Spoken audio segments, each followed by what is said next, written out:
In this tutorial, we'll explore the ablative case in its primary and most common use, that is, the proper case after a number of common prepositions. Here are the endings of the ablative.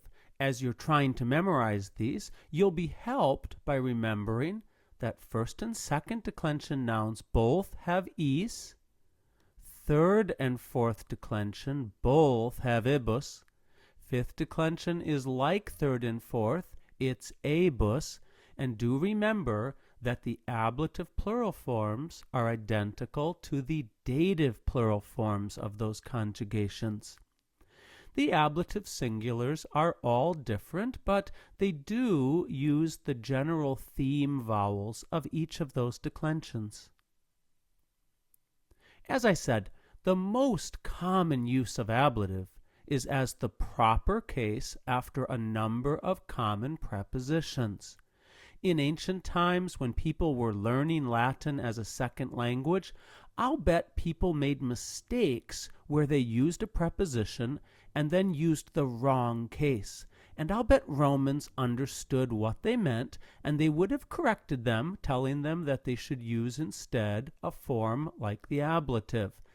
Ablative is merely the correct form. It doesn't really have a meaning as such when it's with these prepositions. Since all these prepositions are so important, we'll study a number of them with the ablative endings that go with them.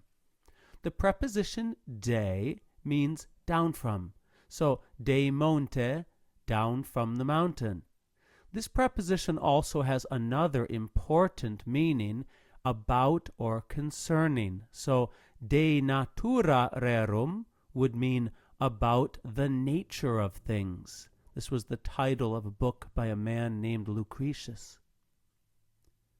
The preposition in just means in. So, in villa, in the house.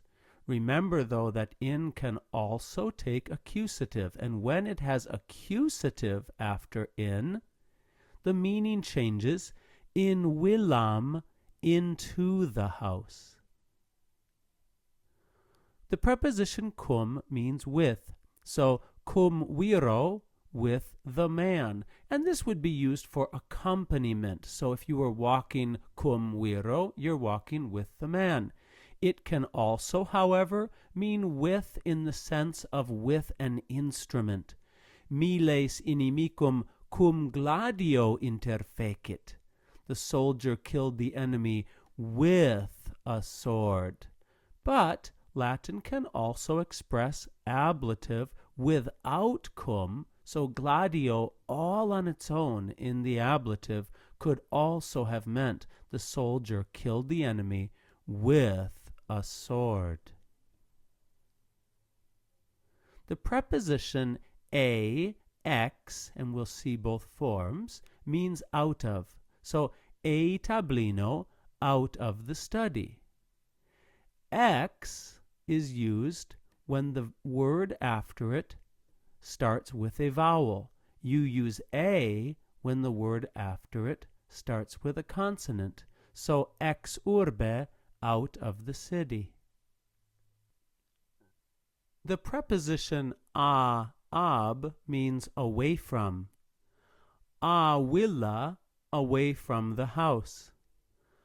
Ab opido, away from the town. And again, the be form will occur before words that start with a vowel, and the a form occurs before words that start with a consonant. Ab can also be used in the meaning of by in terms of agent of something. Donum mihi ab amico datum habeo. I have a gift given to me by a friend, ab amico. The preposition sine, meaning without, occurs in this famous quote from the historian Tacitus. Sine ira et studio, without rage and eagerness. This was how he promised to write his history, without a bias.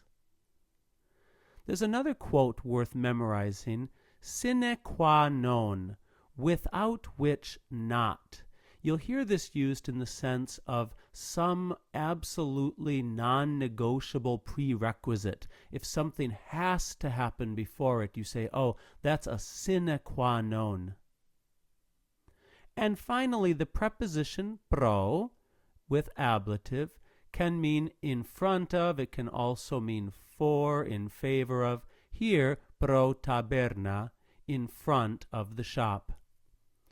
In another tutorial, we'll look at many of the other important uses of ablative that do not include merely following important prepositions.